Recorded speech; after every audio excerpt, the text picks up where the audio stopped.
Good morning. ഇന്നത്തെ എൻ്റെ കളി ലോക്കിയാണ് കേട്ടോ. ഇന്നത്തെ ഈ വീഡിയോ എന്ന് പറയുന്നത് ഒരു ഡേ ഇൻ മൈ ലൈഫാണ്. പക്ഷേ ഇത് അല്ലാതെ ഒരു ദിവസം സംഭവിച്ചൊന്നുമല്ല കേട്ടോ. പക്ഷേ എനിക്ക് ഭയങ്കര സ്പെഷ്യലായിട്ടുള്ളൊരു കുറച്ച് ഡേയ്സിന് ഞാൻ ചെറിയ വീഡിയോ ആയിട്ട് ഞാൻ കട്ട് ചെയ്ത് ഇട്ടതാണ് കേട്ടോ. സുനു, ഇന്ന് ബ്രേക്ക്ഫാസ്റ്റ് എന്താണ്? ഇന്ന് ഇഡ്ഡലി ചട്നി. ഇഡ്ഡലി ചട്നി. അപ്പം സാമ്പാറില്ല? സാമ്പാറോ? സാമ്പാറോ? പിന്നെ ഇഡ്ഡലിൻ്റെ പുറം ചട്നി സാമ്പാർ കോംബോ. ഉച്ചക്കത്തേക്ക് സാമ്പാർ വയ്ക്കോ? ഇല്ല. എന്താ സാമ്പാർ തന്നെ വേണമല്ലേ? യെസ്. ഓക്കെ, ഒപ്പിച്ചു തരാം. ഇന്നത്തെ എൻ്റെ ബ്രേക്ക്ഫാസ്റ്റ് ഇഡ്ഡലി ഷാക്ഷുക്കയാണ്.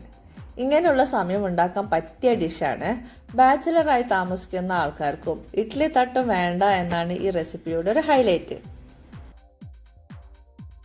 ഇതിലേക്കായി വേണ്ടത് ഒരു പരന്ന മൂടിയുള്ളൊരു പാൻ മാത്രമാണ് കേട്ടോ. പാന് ചൂടായി വരുമ്പോൾ എണ്ണ ഒഴിച്ച് കടുകും ഉലുവയും പൊട്ടി വരുമ്പോൾ അരിഞ്ഞു വെച്ചിട്ടുള്ള സവാളയും തക്കാളിയും പച്ചമുളകും ഇട്ടിട്ട് നന്നായിട്ട് അങ്ങനെ വഴറ്റി കൊടുക്കുക.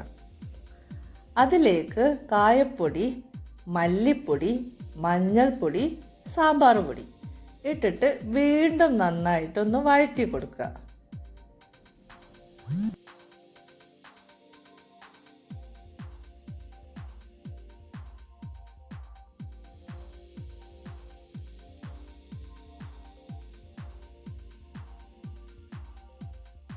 എൻ്റെ കയ്യിൽ ഇന്ന് സാമ്പാർ ഉണ്ടാക്കാൻ ആകെ 2 കഷ്ണം ഉണ്ടായുള്ളൂ കേട്ടോ. ഒരു കഷ്ണം പപ്പായയും ക്യാരറ്റും.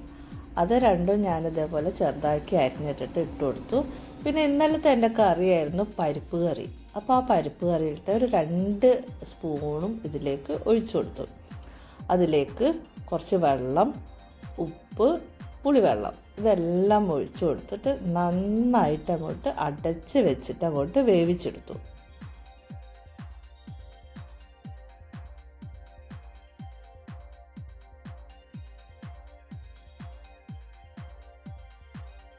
ഞാൻ പിന്നെ അതിലേക്ക് കുറച്ച് മല്ലിയിലയും ഒക്കെ ഇട്ട് കൊടുത്ത് വെള്ളമൊക്കെ ഉണ്ടോ എന്ന് നോക്കി. വെള്ളമൊക്കെ നന്നായി, അത്യാവശ്യത്തിന് വെള്ളം വേണം, കാരണം മാവ് ഇതിലാണല്ലോ കിടന്ന് വേവുന്നത്.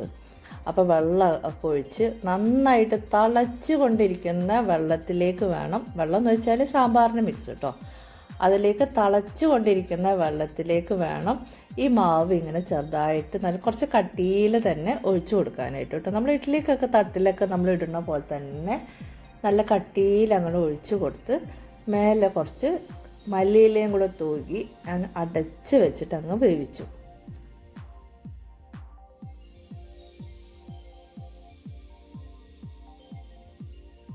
ഷാക്ഷുക്ക എന്ന് പറയുന്നത് ശരിക്കും അതൊരു ടർക്കിഷ് റെസിപ്പിയാണ്. അത് എഗ്ഗ് കൊണ്ട് ചെയ്യുന്നതാണ്. പക്ഷെ നമുക്കത് ശരിക്കും ഇന്ത്യൻ വേർഷനിലേക്ക് കൺവേർട്ട് ചെയ്യുന്ന സമയത്ത് സുഖമായിട്ടും നമ്മുടെ ഇഡ്ഡലി മാവ് കൊണ്ട് ഇങ്ങനെ ഉണ്ടാക്കാൻ പറ്റും. ശരിക്കും വിദേശത്തൊക്കെ പഠിക്കുന്ന നമ്മളെ മക്കൾക്കും ഹോസ്റ്റലിൽ താമസിക്കുന്ന ആൾക്കാർക്കും കുക്ക് ചെയ്യാനുള്ള ഫെസിലിറ്റി ഉള്ള ആൾക്കാർക്കൊക്കെ പറ്റിയതാണ്. കാരണം ഇഡ്ഡലി, ദോശ ബാറ്ററൊക്കെ നമുക്ക് പുറത്തുനിന്ന് അവൈലബിൾ അല്ലേ. ഇതിനായിട്ട് ഞാനെടുത്തത് ഇഡ്ഡലിക്ക് സാമ്പാർ ചട്നിയും വേണമായിരുന്നു കേട്ടോ.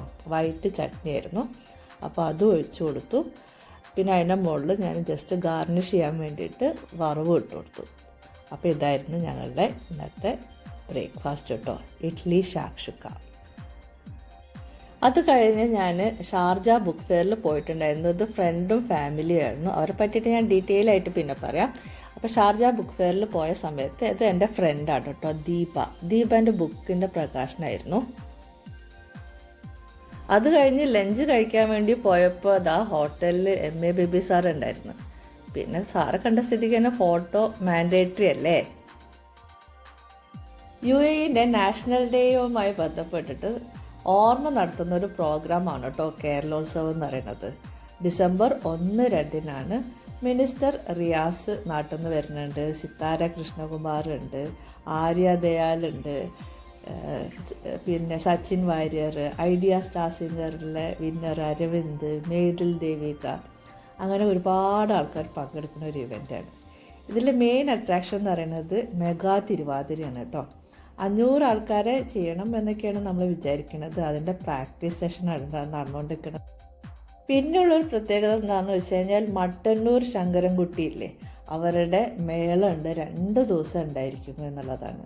പിന്നെ ഇതിൽ ഒരുപാട് പ്രോഗ്രാംസ് വേറെ ഉണ്ട് കേട്ടോ. ഓർമ്മേൻ്റെ കലാകാരന്മാർ, നമ്മൾ തന്നെ പ്രോഗ്രാംസ് ഉണ്ട്, വലിയ ആൾക്കാരുടെ പ്രോഗ്രാംസ് ഉണ്ട്, കുട്ടികളുടെ പ്രോഗ്രാംസ് ഉണ്ട്. ഇത് ഞാൻ പങ്കെടുക്കുന്ന ഒരു പ്രോഗ്രാമാണ് കേട്ടോ, ചവിട്ടുകളി. ഇതിൽ ഉള്ള പ്രാക്ടീസാണ് ഇപ്പോൾ നടന്നുകൊണ്ടിരിക്കുന്നത്.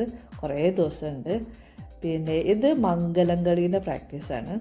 പിന്നെ ഇതാ ഞങ്ങളുടെ ആനയൊക്കെ ഇതാ റെഡിയായിട്ട് നിൽക്കുന്നുണ്ട്. കുടമാറ്റമുണ്ട്, തെയ്യമുണ്ട്, അങ്ങനെ ഒരുപാട് തരത്തിലുള്ള പ്രോഗ്രാംസ് ഉണ്ട്. അപ്പോൾ എല്ലാവരും വാട്ടോ. ഇത് ആനേനെ കുളിപ്പിക്കണ ഞങ്ങളുടെ ഫ്രണ്ട് സേഫുമാണ് കേട്ടോ. അങ്ങനെ ആന എല്ലാം കുടമാട്ടത്തിന് ഇങ്ങനെ റെഡി ആയിക്കൊണ്ടിരിക്കുകയാണ്. എല്ലാ ദിവസവും ഇതേപോലെ തന്നെ പ്രാക്ടീസും കാര്യങ്ങളൊക്കെ ആയിട്ട് ഇങ്ങനെ പോയി കഴിഞ്ഞാൽ നല്ല രസമാണ്. എല്ലാവരും തന്നെ പല രീതിയിലും ജോലി ചെയ്ത് ഇതിനായിട്ട് സമയം കണ്ടെത്തുന്ന 500-ൽ പരം ആൾക്കാരുണ്ട് പാർട്ടിസിപ്പൻസ് ആയിട്ടുള്ളത്. അപ്പോൾ പറ്റാവുന്ന ആൾക്കാരൊക്കെ കാണാൻ വായോ കേട്ടോ. ഡിസംബർ 1-2 ദിവസം. ഇത് കുട്ടികളുടെ കോൽക്കളി കേട്ടോ. നല്ല രസമുണ്ട് ഇവരുടെ കളിയൊക്കെ കാണാൻ. ഇവിടെ പഠിച്ചു വളർന്ന കുട്ടികൾ ഇങ്ങനെ ചെയ്യുന്നത് കാണുമ്പോൾ വല്ലാത്തൊരു സന്തോഷം തന്നെയാണ് അല്ലേ. പക്ഷെ ഇതൊക്കെ ദുബായിലും ഉണ്ട്. അപ്പോൾ അത്രയേ ഉള്ളൂ ഇന്നത്തെ ബ്ലോഗ്. പ്രാക്ടീസും കാര്യങ്ങളൊക്കെ കഴിഞ്ഞ് വീട്ടിലേക്ക് വന്ന് കയറുമ്പോൾ ഇവരുണ്ടാവും വാതിക്കൽ എന്നെ വെയിറ്റ് ചെയ്തിരിക്കുന്നത്. വളരെ സന്തോഷമുള്ളൊരു കാഴ്ച തന്നെയാണ് കേട്ടോ അത്. അപ്പോൾ ഇത്രയേ ഉള്ളൂ ഇന്നത്തെ എൻ്റെ ചെറിയ വീഡിയോ. എല്ലാവർക്കും ഇഷ്ടമായെന്ന് വിചാരിക്കുന്നു. Simply Sunu vlogs.